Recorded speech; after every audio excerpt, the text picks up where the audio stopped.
Today, we're going to talk about some specific email tips that your church can implement so that you get a better open rate for your church emails. Are you ready? Because it's time. You're listening to the Church Digital Sidekick Podcast, part of the TCD Podcast Network. Hey heroes, my name is Tom Pounder, and this is the Church Digital Sidekick Podcast. This is the podcast where I bring on ministry leaders and we talk about how you can do ministry more effectively in this very digital and online world. And today I'm excited to welcome back my friend Jeanette Yates to the podcast. Jeanette's a great friend of mine, a Twitter friend that we met years and years ago on Twitter, and who has been someone who is just a fantastic resource and someone who I love to talk to. She works for Texan Church and just does a fantastic job helping church communicators, helping ministry leaders be more effective in their texting, in their church communications, and just in their ministry in general. And she's just a great resource. So I'm really excited to have her on today. And we're going to talk about some email tips that your church can really implement today and how these tips can help create a better open rate for your emails. But again, it's not about the open rate. It's about making sure that more people are reading your emails so that more people can connect and be in community together within the church. So I'm really excited to have Jeanette on. But before we get to her in the interview, I want to highlight what the Church Digital is doing right now to equip ministry leaders.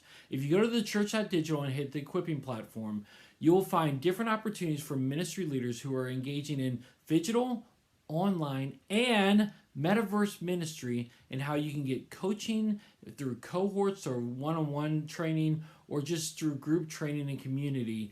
But these are opportunities for ministry leaders to grow and reach more people in the metaverse, in digital, and in online ministry. And so I'm really excited to be a part of that. It's a great opportunity that people have to grow in that space and to be coached along the way with some really great people, including myself. I mean, again, I'm not the best person on there, but I am one of the people who will be on the cohort, and I would love for you to be a part of it. So go to thechurch.digital and go to the equipping page, and you can get all the information there for you to go to today. All right, so without any further ado, let's get into the conversation right now with Jeanette Yates talking about email tips that your church can implement today. All right, with me right now is my friend, my Florida friend. I'm actually losing friends in Florida. They're moving elsewhere, but yeah, it's hot here. you're still there, Jeanette Yates, the one and only Jeanette Yates. How are you? I'm good. How are you? Yeah, I'm good. You're kind of like a Florida person now, though, because you got, I got kids. Yeah, I got kids in Florida. So. Yeah, and actually, one of my daughter's boyfriends lives close to Jacksonville.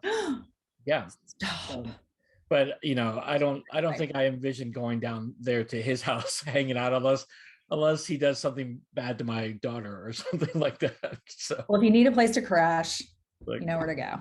Yes. We're here. Yeah. Well, Jeanette, you are a woman of many wonders. You have lots going on. And so I appreciate you taking time out to spend with me.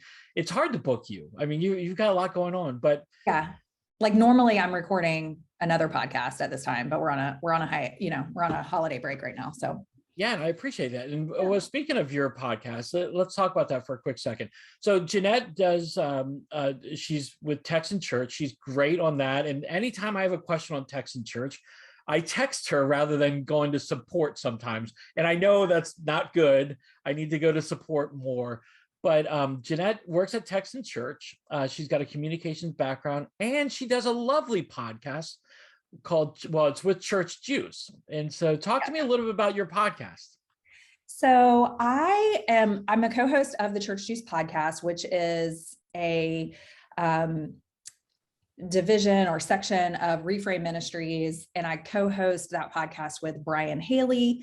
And we have been doing this for a little over a year. I think I was a guest on his podcast a couple of times, like a few years ago. And then they paused the podcast, and when they brought it back, they were like, let's see if Jeanette can have on here. So we've been having a lot of fun. I love, there's church communications podcasts out there, and each one has its own kind of thing that it does. And what I really like about what we do at Church Juice is, we're keeping it basic for the most part. And we're talking about not just like sometimes we do tips for your website, tips for whatever, but other times we're just talking about like our whole last season, or this season that is getting ready to wrap up, has been about community building and different ways to do that using communications tools. So, I like that kind of broad stroke, in addition to those other types of podcasts where it's like more in the nitty gritty, down to earth stuff. So anyway, it's a lot of fun. We have a pretty, I love him because I am not an organized person, but he's like, this is like, I already know my recording days from now until March. So. Oh, that's good. He's very together. I love listening to it because, it's got a great conversation part. And like you said, you talk about church communication stuff. But the one thing that really stood out to me is that you spend like a few weeks at a time focus on a certain theme or topic. And I love that you keep to that, so that if I ever need to go back to something, I'm like, oh, this is where they were talking about it in this context. Right. And so that was, I love it a lot. And it's not long. I mean, it's like 30 minutes long, and it gets right to the point on things. Right. Well, I will say Nate, our producer, does probably trim out a lot of my shenanigans. So anyway.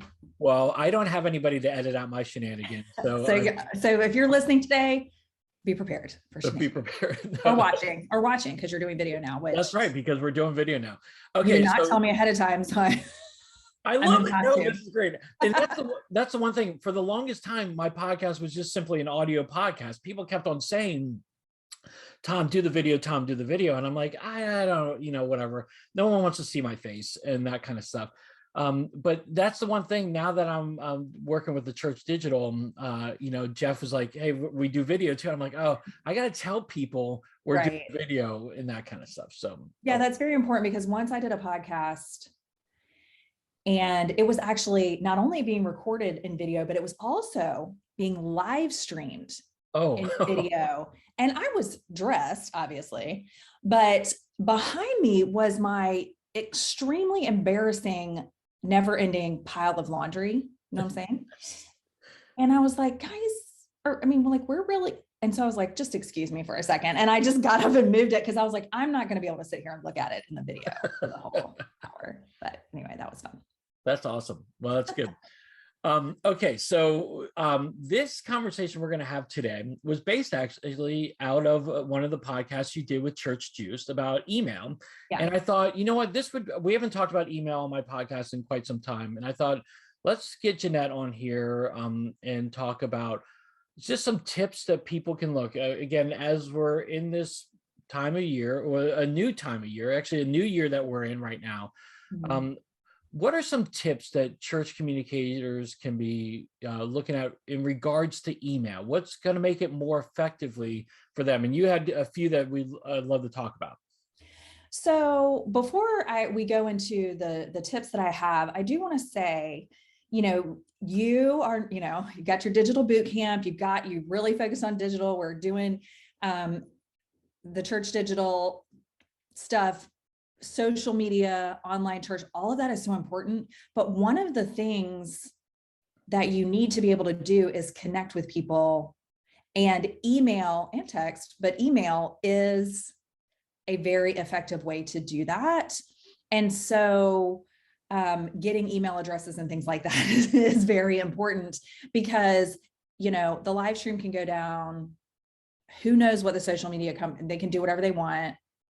They can go away tomorrow if they wanted. And then how do you get in touch with people? Well, if you have their email addresses, that's a good way. So I just wanted to say that, that's one of the things to think about, is making sure you're getting people's contact information is very important. Of course, I recommend that you get their cell phone numbers and their email addresses, but it's important to have those more, you can control that more. Your contact with them more when you have that information. That's a great point. Okay, so let's just even dumb it down a little bit more. How would I go about and get someone's email address? What can I do to get their email address and their cell phone? So if we're talking in the context of church online or any kind of online version of church, there's a couple of different ways you can do it. I love a digital connection card option. And, now, I was around when QR codes were a thing before, Yes. and now they're back. Same Yay! here. Yeah. And so you can simply put a QR code on the screen during the live stream. Somebody scans it, they can fill out the QR code. You can also have them, text to get a keyword. There's lots of different ways. You can put a link to a digital connection card. And then that digital connection card is probably the easiest way to capture that information. It's put into a database. If you're using Text and Church, just put it into your Text and Church account database. And then you're able to use that information to follow up with them. And by them filling out the card, they're saying they're giving you permission to do so, which I think is also really important.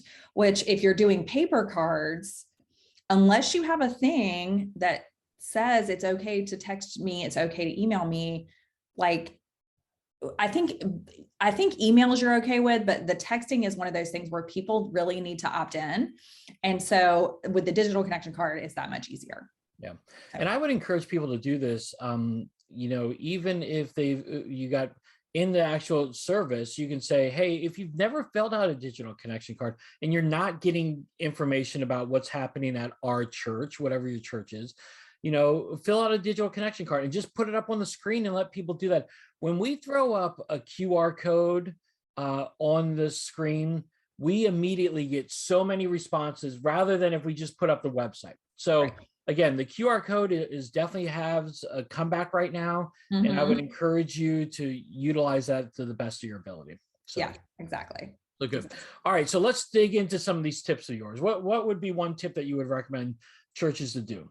Okay, this is my number one thing. So I probably should have started with 5 and moved up, but number 1, we don't need to send out emails that tell people what's already on the website.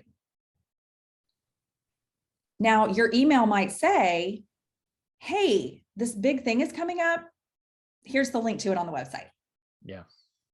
But you don't need to do that, because what you want to do is train them to go to your website. You want them to not wonder what's happening. How do I figure out what's happening at church? I wonder what's going on. If they say that, you want them to say, oh, I'll just go to the website and find it out, because I know that's where it is. I know my church is keeping my website up to date, all these things. So you don't want to have to send an email out. I've heard this from so many churches. They're like, well, we have to send an email out because like our person that does the website, they just don't keep it up to date. So if we don't send an email out that lists all of the announcements, then nobody's going to know what's happening. Well, that may be true, but also like get your website in order. Right. Yeah, I agree. I think, again, there's a lot of things where, again, if all you do is just send an email out highlighting different things that are happening in your event, they're never going to want to go to the website. They're never going to be encouraged to go to the website. Yeah. And so it would be good. Now, again, I think there are times when you have to highlight something that's coming up, but if you just highlight it just to highlight the event, I would encourage, I think maybe, again, this might be in it is actually, and we can kind of get into this, but there would be a call to action there. Right.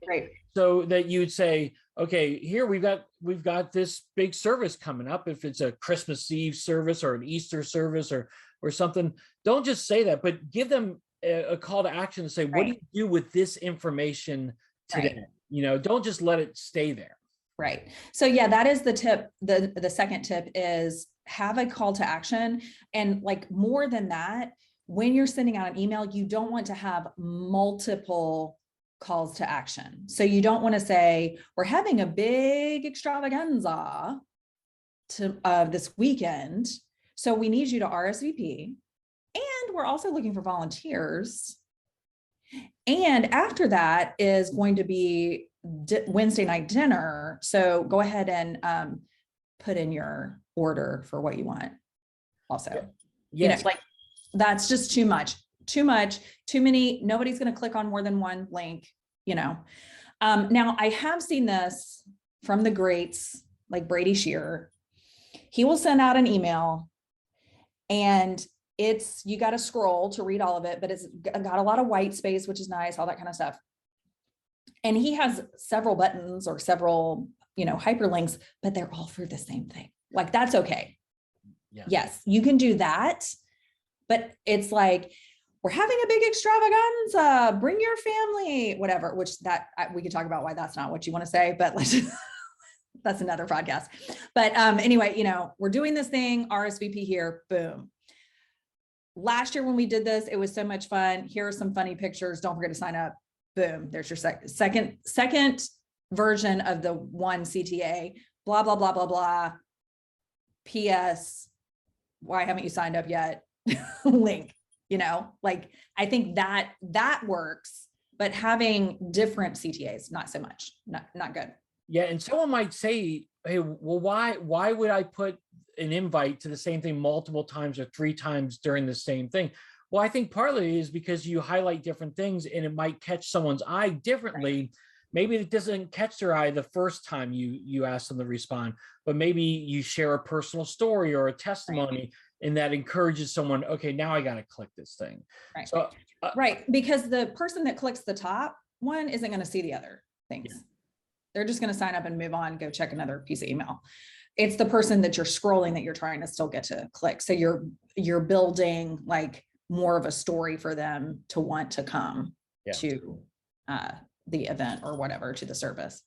Well, and I like how you highlight that, hey, listen, we need a call to action, but we don't need multiple call to actions, because again, by asking so much of people to respond, again, they're going to highlight, okay, well, I'll just click the first one and then they're done. Like at least for me, if I see multiple calls to action, I'm just going to look at the one that applies to me and just hit on it. I'm not going to look at all of them. So I think it's kind of fruitless to have multiple call to actions. And again, like you said, it's confusion for what to do. Yes. So, okay. So those are the top 2. Okay. Let's go through. What's number 3? So I threw this number 3 in here because I was thinking, like, one of the things that we talk about at my job at work is, about how to encourage your members or encourage your volunteers. And one of the things we talk about is just like, you don't have to just keep telling them like, don't forget to come to church on Sunday at 9 a.m. or, it's Wednesday night dinner, we're having hot dogs. Like every now and then you could text something like, hey, I was thinking about you today. How can I pray for you? So it's like a surprise middle of the week, something out of the ordinary. And so the third tip for us today with our email is to do the same thing, is to surprise your email list. And that can happen in a number of ways. You can do something like a call to prayer, like, hey, our prayer team is meeting tomorrow. If you have a prayer request, just reply to this email. It'll be kept confidential. We'll just share it with the prayer team. So that could be something. You could also have a special video message or note from your pastor or from, a member or something like that that's sharing a story, just something out of the ordinary that's different than what they normally are getting, something that pops up in their email and they're like, oh, this isn't the same email that I get. This isn't my weekly updates from the church. Yeah. No, I love that. You surprise them with different things. And I, as you were talking, I was like, even maybe surprise them with a Starbucks gift card. Yes, I thought that too. And I was like, it depends on the size of your church. I get it. And your budget. But yes, that something like that would be like, hey, it's National Coffee Day, go have coffee on us, or something like that. Or it's National Donut Day, swing by the church, we're something like that. Yeah. So there are lots of funny things you can do. I mean, I just thought of this too. One of my coworkers loves Jib Jab. Do you know what that is? Yeah. It's like this, like an e-card, I guess, but you can put people's faces in it. And so like around Christmas time or Valentine's Day or something like that, you could do like a Jib Jab with your church staff and then send that to everybody. That's great. Yeah, I know. I'm like, that's a genius idea. I just had right there. Yeah. And I shared it with you guys first. Yeah, see, there you go. Jib Jab is so funny. I've done that with family stuff and everything like that, but including that with the church, that would be great. And again, it's a surprise. It's not your typical email, because I can imagine people getting the emails and almost looking at, oh, it's the church email, click delete. I don't really need to read much about this. But if you surprise them every now and then, they're going to be anticipating every now and then you're going to be sending them something unique, something different, a surprise that they'll benefit from or laugh at in some way. So I have a question for you though, because I Yes. go back and forth on this. Email subject line. Okay. Do you think it should be the same subject line every time? Like, here's your weekly updates from the church. Or should you have like a catchy email, because like wisdom said, I don't know. I think it is fun to like have interesting headline, interesting subject lines, but I don't know. What do you think? Well, again, I think depending on who your audience is that you're trying to reach, like, okay, so for instance, when I send an email to my volunteer leaders, I kind of use the same kind of line every single time. And I just kind of update the date that I send it. But when I'm sending a mass email, I want to, again, when I send it to my online campus, I'm using a unique title, a unique subject line to really draw their attention in, to catch their eye. I'll even use an emoji or two. At least that's what MailChimp tells me to do. Use an emoji to Yeah, they're all about the emojis. But I like to change it up because I think it draws their attention. And if it catches their eye, they might be more inclined to look at it. So I think change the title up, again, depending on who you're trying to reach. True. And I think there is something to be said, like, here's what you need to know this week. Yeah. Like, that's very clear. It's going to be in the email. There's nothing wrong. I mean, that's ideal. You don't want it to be so catchy that they're like, what does this even mean? Yeah. Like, that's right. Well, it's okay. A little bit of a tangent, but when you post on a YouTube video and you post your sermon and you use a catchy title, and I'm like, I go back and change our titles on YouTube all the time, because if I try to think through an eye of a non-believer and think, if I'm a non-believer and I see this random video called Timeless Frogs, I'm like, I'm not going to be encouraged to look at that. Nor is someone going to go search YouTube for Timeless Frogs. Yeah. Like, they're just not. And so that's another thing you have to mess with that whole situation. But yes, to your point. So we could go on and on. That could be a whole, and again, write that down. It's another podcast. Yeah. But number 4, don't send an email unless you need to. Why not? I really want to send this. I really feel like I got to send this. So this is one thing to maybe like think about. And especially if there's like a transition time, like we're just in the new year now, all that kind of stuff. And you're thinking like, what do I need to do to make things better? Well, if you're sending an email every week, whether you need to or not, because you've always sent an email on Mondays and that's what you do as the church, maybe ask yourself, do we need to send one every single Monday, or can we just do it a couple of times a month? Maybe even try varying the day. Now, I wouldn't go 1 week it's a Monday and 1 week it's a Friday, especially if you're telling people things they need to know during the week. Yeah. But, you could play around with the timing of it a little bit. You could play around with the frequency. I think the bottom line is, if you're copying, a lot of people, especially ones that are using some of those template-based email plans, they will just duplicate from the week before. And guess what? They're not even having to delete that much, because it's the same. Yeah. So that may bring up the question, like, maybe you do need to send that email again, but probably because nobody read it the first time. And if they didn't read it the first time, why are they going to read it now? That's right. You know what I'm saying? Oh, yeah.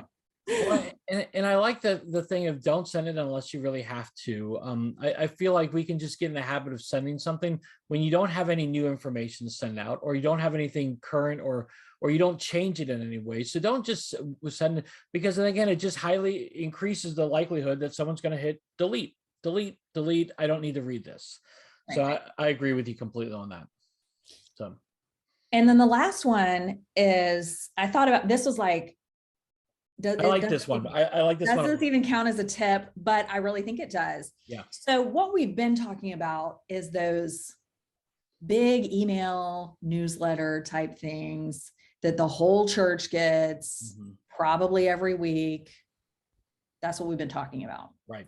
So what I want to say is, you can still have that list, but maybe you want to create multiple lists that have more targeted information. Because right now, let's say you've got this one list for all members. So, some of the members are the older people and they've got their just older youth club and they've got their meeting that they got to attend and da, da, da. And then you've got parents of youth and you've got to tell them about the retreat and the this and the that. And then you've got children and there's stuff happening. And so you do have a ton of things that you have to talk about in the one email. Yeah. But if you have one all church email, and then you have an email list that's just parents of youth, email list that's just parents, children, et cetera, then you can ask yourself, what do I need to tell the whole church? I bet it narrows that down quite a bit and you get closer to that one CTA situation. I agree completely with you. And again, I think that's so important some people call it segment. You segment your list and you create different lists. Like I know at our church, we have an email list for our volunteers. We have an email list for the whole church, is for student ministry, for children's ministry, for my online campus. I mean, we have so many different lists. And again, when you're sending out very general information that encompasses the whole church, it's good to send it out to the whole church. But again, you don't want to be sending out a bunch of information on student ministry if the whole church, like most of them aren't in student ministry. They don't really care about that. So I think to have those segmented lists out there would be very effective for you to have a better open rate, honestly. Yeah. Yeah. So I just think that's important too, because, part of the struggle that church communications directors or whoever's in charge of the email have is, I hear what you're saying, but this is the information that has to get out there. And so I think the way to solve that problem is to segment your list so that you can tell everybody what they need to know, but not everybody needs to know the same thing. Right. That is perfect. There you go. You summed it up so well on there. So no, this is good because again, I like what you said. Again, I think you and I in the past when we've talked on the podcast and just randomly talking, we talk about how effective how effective texting is, the open rate there, and how, email pales in comparison, but still you can get a high open rate on your emails, and email is still an effective way to communicate, especially in this digital world we're living in. I mean, we need to email. Well, and it's funny because, yes, I'm a big fan of texting. Yes. Texting has an extreme open rate, response rate, click-through rate, all that stuff. If you send a link, click through. But there's a lot of times when I'm talking to our members that use text in church, they're like, it's, I've got this long text and, it doesn't always work right or whatever. And I'm like, okay, so if it's that long, that does need to be an email. Yeah. You know what and so there is a place for email, and texting and email serves different purposes. I know, like when we do devotional, seasonal devotionals at my church, we're sending out several times a week via email, a devotional. Yeah. We're not going to text them every single day. Yeah. But we will text them and just ask a question about the devotionals that they've been getting. Yeah. Just to kind of, remind them to check their email. That's right. No, that's exactly right. Again, you're limited in what you can send. Again, when I'm sending something via our Text and Church platform, a shameless plug for Jeanette there. But when I'm sending, I'm limited to 160 characters. I mean, wait, am I? No, I just don't want it to go over into 2 messages because it goes. Yes, I was going to say, to be clear. Yes, you're right. Text and Church does not limit. It is the carriers that limit. There you go. That's true. And we allow up to 3 160 character segments to go out as one text. Oh, okay. We're going to have to talk about that on site. Because that would be helpful. But again, when I'm sending out a text in church, it does warn you. It does say, hey, this is long. It might not go through depending on the carrier. It does let you know that. Mm-hmm. Yeah. And I think that's where the value of email is, because you can do a lot of different things with email. It doesn't mean you have to have a super long email, but it means that you can communicate a little bit more. And I like how you talk about how you have a devotional segment for your email and that you send out emails. We do the same thing.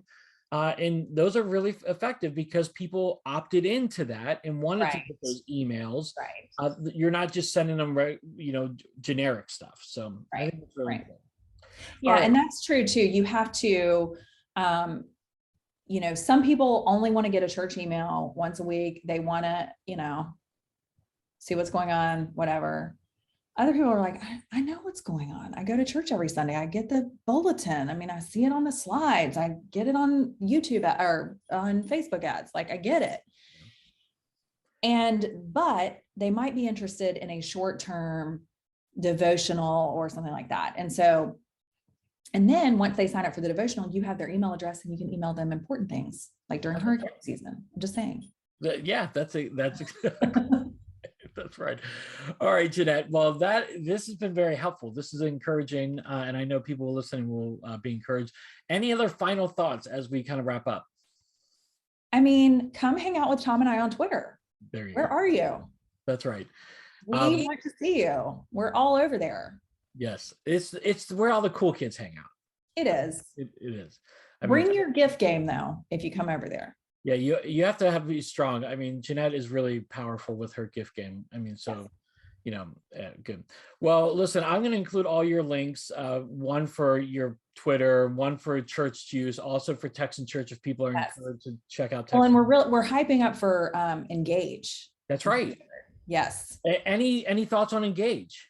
Well, it's free. It's a free online conference. That's first right. of all, hello. You've spoken at Engage before. Yeah, I'm really excited about this year because we have a lot of diversity in the leaders that we've asked to speak, and really getting some interesting training and insights and strategies about things that we normally, might not think about, like your volunteers and, your own personal leadership. And, we've got some broad topics like that, but then, we've got people coming in with like, these are the 7 apps you need to have to be the most productive, and then, I'm thrilled as a sports fan / Christian / communications person. Derwin Gray is going to be one of our speakers, former NFL star, and now pastor of Transformation Church, I think is the name of his church. They're called the Transformers. Oh, that's awesome. Members, which I think is great. I want to be a member, but and we've got Marianne Sibley's coming back. We've got Jennifer Benton. We've got Michael Jr. is going to drop a little humor in there. So lots of fun, lots of, we're going to do some giveaways as we always do during the kickoff session, things like that. Lots of fun. And of course it's free. So make sure to give that link to them too, because that'll be a great, get the year going right kind of thing. Right. It's February 8th through 10th. I was just going to say it's in February. So yes, they have a few weeks to sign up still. So it's good. And it's free. So it's good.